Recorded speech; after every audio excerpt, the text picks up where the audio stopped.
दोस्तों, संस्कृत की शिक्षण विधियों के अंतर्गत अब हम अध्ययन करेंगे संप्रेषण के साधनों का। संप्रेषण किसे कहते हैं? संप्रेषण होता है विचारों और भावनाओं का आदान प्रदान, अभिव्यक्ति, इसे हम संप्रेषण कहते हैं।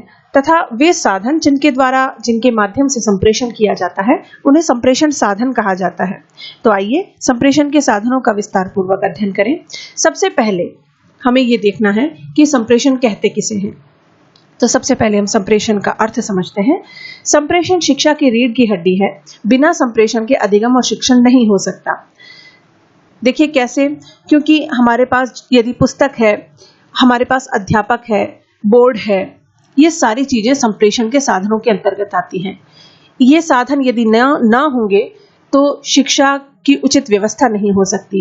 एक अध्यापक भी संप्रेषण के साधनों के द्वारा अपने शिक्षण को प्रभावी बनाता है। इसलिए संप्रेषण को शिक्षा की रीढ़ की हड्डी कहा है, ये ध्यान रखना है। अब ये जो संप्रेषण है ये दो शब्दों से मिलकर के बना होता है, सम और प्रेषण। समान रूप से प्रेषण यानी भेजा हुआ। क्या भेजना है? समान रूप से विचारों को भेजना है। तो इस प्रकार से समान रूप से, उत्तम प्रकार से और समान रूप से विचारों को भेजना संप्रेषण कहलाता है। संप्रेषण को अंग्रेजी में कम्युनिकेशन कहते हैं और कम्युनिकेशन लैटिन भाषा के कम्युनिस शब्द से बना है, जिसका अर्थ होता है सामान्य बनाना। यानी संप्रेषण और जो सूचनाएं हैं, जो अर्थ है, विचार है, इसका आदान प्रदान करना संप्रेषण कहलाता है। अब अध्ययन करते हैं कि संप्रेषण के विषय में कुछ विद्वानों की अपनी परिभाषा है। वो क्या है? जो अक्सर पूछी जाती है, ये आपको देखनी चाहिए, याद करनी चाहिए। E.G. मेयर के अनुसार संप्रेषण क्या है? संप्रेषण से तात्पर्य एक व्यक्ति के विचारों तथा शक्तियों से दूसरे व्यक्तियों को परिचित कराने से है। लुइस ए एलन कहते हैं कि जो संप्रेषण है ये अर्थों का एक पुल है जिसमें कहने, सुनने और समझने की व्यवस्थित और सतत प्रक्रिया रहती है। देखिए, संप्रेषण का माध्यम ये नहीं कि कुछ भी बोले और अगला कुछ भी सुने। बात यह है कि आपके द्वारा कही हुई बातों को एक अर्थ और परिभाषित तरीके से, एक व्यवस्थित तरीके से यदि कहा जाए तो वो यदि दूसरे तक पहुंचता है तो वो एक अच्छा संप्रेषण माना जाता है, उसे संप्रेषण कहते हैं। ठीक है, अब बात करते हैं संप्रेषण के प्रकारों की। तो संप्रेषण के दो प्रमुख प्रकार होते हैं, शाब्दिक संप्रेषण और अशाब्दिक संप्रेषण। शाब्दिक संप्रेषण क्या होता है? जिसमें भाषा का प्रयोग किया जाता है, और भाषा आप जानते हैं मौखिक और लिखित दोनों प्रकार की होती है।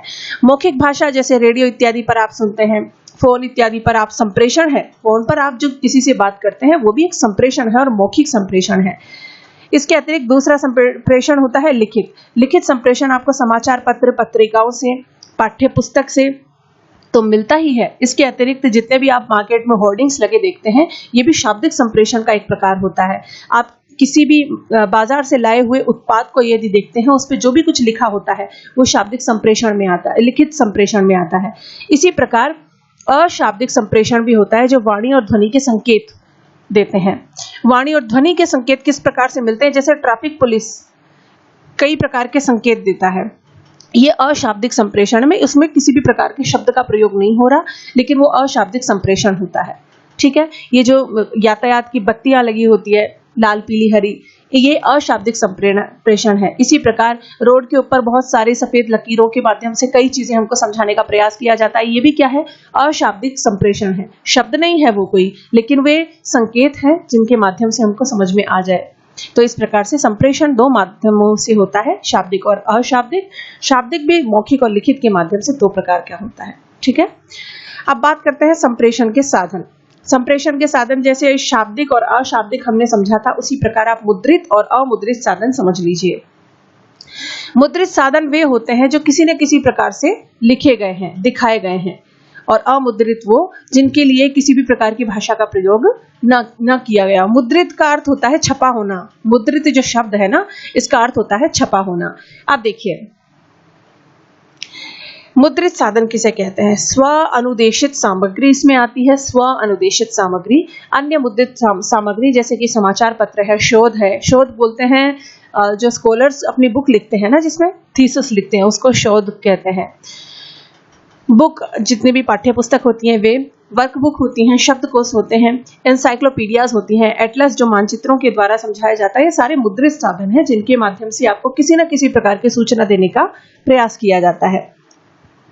इसके अतिरिक्त आप जानते हैं विश्व ज्ञान कोश विश्वकोश, ज्ञानकोश, जिसे कि हम एनसाइक्लोपीडिया ऑफ ब्रिटानिका इस प्रकार से बोलते हैं, जो प्रसिद्ध है, ऐसी पुस्तक को कहते हैं जिसमें विश्व भर की तरह तरह की जानने लायक बातों का समावेश होता है। आजकल विकिपीडिया आप देखते हैं इंटरनेट के माध्यम से, वो भी एक प्रकार का विश्व ज्ञान कोश है। गूगल बाबा को तो आप जानते ही हैं, ये भी एक प्रकार का ज्ञान कोश कहा जाता है, यानी कि विश्व भर की जितनी भी जानने लायक बातें हैं वो सब गूगल पर होती हैं, विकिपीडिया पर होती हैं, विश्व ज्ञान कोश यानी कि एनसाइक्लोपीडियाज पर होती हैं। ठीक है, तो ये होते हैं मुद्रित साधन। अब हम बात करते हैं अमुद्रित साधनों की, और अमुद्रित साधनों को हम 3 प्रकार से विभाजित करते हैं। सबसे पहले होते हैं दृश्य साधन। दृश्य साधन में श्यामपट्ट हो गए, कोई प्रोजेक्टर हो गए, प्रोजेक्टर जिसमें ट्रांसपेरेंसी का प्रयोग करके छोटे चित्रों को बड़ा करके आपके बोर्ड पर दिखाया जाता है, उसको प्रोजेक्टर कहते हैं। ठीक है, और दृश्य साधन, दृश्य साधन में श्रव्य साधन, श्रव्य साधनों के अंतर्गत जैसे मैंने आपको बताया रेडियो आता है, टेप रिकॉर्डर आता है, ग्रामोफोन आता है, इन सभी साधनों को विस्तार पूर्वक हम पढ़ चुके हैं। इसके बाद आते हैं दृश्य श्रव्य साधन, जो दोनों प्रकार के हैं। जैसे टेलीविजन है, ये मुद्रित और अमुद्रित होता है, यानी कि इसमें डायलॉग्स के माध्यम से भी सिखाया जाता है, और इसके अतिरिक्त जो एड वगैरह किए जाते हैं उसमें दिखाया भी जाता है हमको।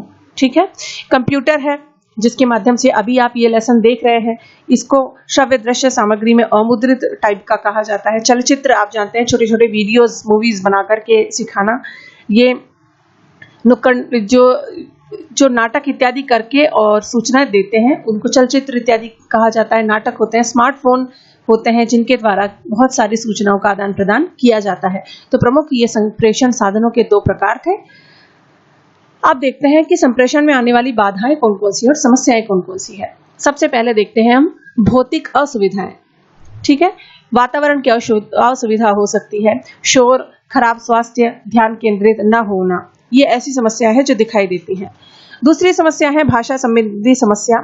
जिस भी संप्रेषण के माध्यम से आप अध्ययन कर रहे हैं या देख रहे हैं, समझना चाहते हैं, उसका या तो उच्चारण गलत है, अस्पष्ट उच्चारण है, या अनावश्यक शब्दों का वो प्रयोग करता है। मनोवैज्ञानिक बाधाएं होती है कि आप कुछ पढ़ने सीखने बैठे हैं और दिमाग में किसी ना किसी तरह का तनाव पहले ही चल रहा है, आवश्यकता से अधिक आप किसी चीज को चिंता कर रहे हैं। किसी पूर्वाग्रह से पीड़ित होना, पूर्वाग्रह से पीड़ित होना, इसको पैनिक होना कहते हैं, जिसकी वजह से वर्तमान में ये जो कोविड-19 का कहर बरपा हुआ है, यानी कि कोरोना वायरस से जो पीड़ित हो रहे हैं, लोगों को वायरस बाद में होगा, लेकिन भ्रम की वजह से टेंशन जो हो जाती है पूर्वाग्रह से पीड़ित होकर के, और वो बहुत कुछ करते हैं, तो उसे कहते हैं पूर्वाग्रह। अलाभकारी अनुभव और अपूर्ण जिज्ञासाएं, ये मनोवैज्ञानिक बाधाएं होती हैं। ठीक है, पृष्ठभूमि से संबंधित बाधाएं, कार्य से पूर्व वातावरण संबंधी बाधाएं आ जाती है, अधिगम से पूर्व बाधाएं हो जाती है, सांस्कृतिक भेदभाव के कारण बाधाएं हो जाती है। जैसे साउथ का व्यक्ति अगर नॉर्थ में आकर के पढ़ता है तो उसे संवाद की चिंताएं होती है, तो वो अच्छे से संप्रेषण नहीं कर पाता है। ठीक है, ये हो गई। इसके अतिरिक्त अधिगम से पूर्व बाधाएं, ठीक है, ये सारे बाधाएं होती है जो संप्रेषण के अंतर्गत आती हैं। ठीक है, इस प्रकार ये संप्रेषण एक छोटा सा बिंदु था जिनमें से छोटी छोटी प्रश्न पूछे जाते हैं। अब ये जो पेज आपके सामने खुला है, इसी में से कोई 8, 10, 15 प्रश्न बन सकते हैं। कैसे बनेंगे प्रश्न देखिए। निम्नलिखित में से खराब स्वास्थ्य का होना संप्रेषण की किस बाधा के अंतर्गत आता है? भौतिक, मनोवैज्ञानिक, पृष्ठभूमि से संबंधित या भाषा संबंधी, ऐसे प्रश्न आएंगे। ठीक है, निम्नलिखित में से संप्रेषण की कौन सी एक बाधा नहीं होती? भौतिक, भाषा संबंधी, मनोवैज्ञानिक और राजनीतिक। ठीक है, इस तरह से प्रश्न पूछे जाएंगे। तो मैं समझती हूँ संप्रेषण एक छोटा सा बिंदु था, समझ में आया होगा, इससे प्रश्न पूछे जाते हैं। अभी के लिए इतना ही, फिर मिलते हैं दूसरे वीडियो में, तब तक के लिए धन्यवाद।